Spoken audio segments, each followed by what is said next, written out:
জানাচ্ছি বাংলাদেশ প্রতিদিন সারা দেশের সব খবরে। এতক্ষণ শুনছিলেন সংবাদ শিরোনাম, এবারে বিস্তারিত। গাজীপুরের কালিয়াকৈরে সরকারের বেঁধে দেওয়া নিয়মকে তোয়াক্কা না করে অধিকাংশ পেট্রোল পাম্পগুলো বন্ধ রেখেছে কর্তৃপক্ষ। আবার অনেক পাম্প খোলা থাকলেও ঘন্টার পর ঘন্টা লাইনে দাঁড়িয়ে তেল নিতে অপেক্ষা করতে হচ্ছে গ্রাহকদের। শনিবার সকাল থেকে এ চিত্র দেখা গেছে উপজেলার অধিকাংশ পেট্রোল পাম্পগুলোতে। এদিকে গাড়িতে ডিজেল পেট্রোল না নেয়ায় বিপাকে পড়েছে চালক ও যাত্রীরা।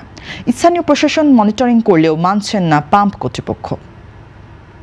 কয়েক বছর ধরেই রমজান জুড়ে নারায়ণগঞ্জ শহরের জামতলা এলাকার কেন্দ্রীয় ঈদগাহ প্রাঙ্গণে আয়োজন করা হচ্ছে মুক্ত ইফতার। প্রথম রমজান থেকে শুরু হয়ে একেবারে শেষ রমজান পর্যন্ত একদল তরুণ তরুণীর উদ্যোগে এই আয়োজন চলে, যেখানে পথচারী থেকে শুরু করে রিকশা চালক, দিনমজুর, পথশিশু, ভিক্ষুক ও অসহায় মানুষজন এসে যুক্ত হন। ইফতারের সময় যাদের বাসায় ফেরার সুযোগ থাকে না তারাও এসে যুক্ত হন এই মুক্ত ইফতারে। মুক্ত তরী নামে একটি সামাজিক সংগঠনের ব্যানারে একদল তরুণ তরুণীর উদ্যোগে এই ইফতারের আয়োজন করা হয়ে থাকে।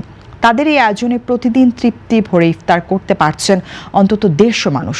প্রতিদিন সন্ধ্যার আগেই ইফতারের প্রস্তুতি শুরু করে দেয় তরুণ তরুণীরা। তারা বিভিন্ন ভাগে বিভক্ত হয়ে কাজ করেন।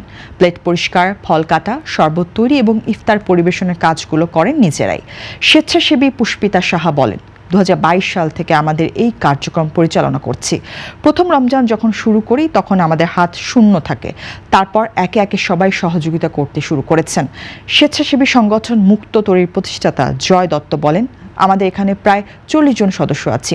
নিজেদের পাশাপাশি অনেকেই এই উদ্যোগে এগিয়ে আসছেন। আমাদের এখানে বিভিন্ন শ্রেণী পেশার মানুষ সবাই একসঙ্গে বসে ইফতার করেন। ঈদে চাঁদাবাজি বন্ধ ও আইনশৃঙ্খলা নিয়ন্ত্রণের স্বার্থে নোয়াখালীর বেগমগঞ্জ, আমানুল্লাহপুর, কাছিহাটা থেকে একটি বিদেশি পিস্তল ও 2 রাউন্ড গুলিসহ 2 যুবককে আটক করেছে পুলিশ। বেগমগঞ্জ থানা পুলিশ শুক্রবার গভীর রাতে ফরহাদ ইসলাম ফাহিম ও তাজুল ইসলাম সুমন নামে 2 যুবককে উপজেলার আমানুল্লাহপুর কাছিহাটি এলাকায় অভিযান চালিয়ে তাদের আটক করে।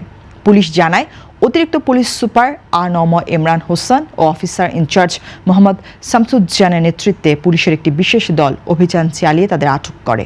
মোহাম্মদ শামসুজ্জান জানান, আটক 2 যুবকের বিরুদ্ধে অস্ত্র আইনে মামলা রুজু করা হয়েছে। এ ঘটনায় এলাকায় চাঞ্চল্যের সৃষ্টি হয়েছে। কোনো পূর্ব ঘোষণা ছাড়াই নরসিংদীর পলাশ উপজেলা স্বাস্থ্য কমপ্লেক্সে আকস্মিক পরিদর্শন করেছেন স্বাস্থ্যমন্ত্রী সর্দার মোহাম্মদ সাখাওয়াত হোসেন বকুল। মূলত চিকিৎসকদের সময়মতো উপস্থিতি ও সেবার মান যাচাই করতেই এই ঝটিকা সফর মন্ত্রীর। শনিবার সকাল 8:30টায় নরসিংদী পলাশ উপজেলা স্বাস্থ্য কমপ্লেক্সে পরিদর্শন করেন। এ সময় রোস্টার অনুযায়ী হাসপাতালে কর্তব্যরত 21 জন ডাক্তারের মধ্যে 5 জন ছুটিতে থাকায় 16 জনের মধ্যে 8 জনের উপস্থিতি দেখতে পান। এর মধ্যে 2 জন ডাক্তার আবার নির্ধারিত সময়ের পরে আসেন।